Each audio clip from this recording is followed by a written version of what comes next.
During 2025, PyroGenesis conducted a major study in conjunction with our clients Rio Tinto and Alcoa, which examined the use of plasma torches as a heating source in aluminum casting and melting furnaces, with the goal of reducing their carbon footprint. Here are the results.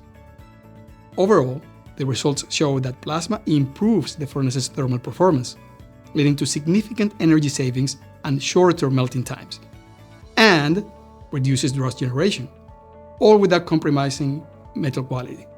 More specifically, plasma improved heating efficiency with an energy consumption reduction of an average of 35%. Cycle time was reduced by approximately 27%.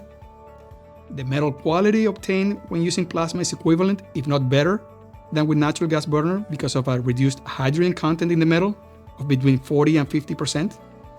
Finally, the amount of dross created was reduced by between 24 and 55% in the case of clean metal, and about 9% for scrap-containing organics. The results of this major test reveal once again the widespread benefits of replacing natural gas burners with PyroGenesis plasma torches. Combined with the results from other similar test campaigns we have conducted to compare against both natural gas and diesel burners, in our opinion, plasma is the clear winner for powering aluminum melting and casting furnaces. For even more detailed results of this important study, I'll leave a link in the description.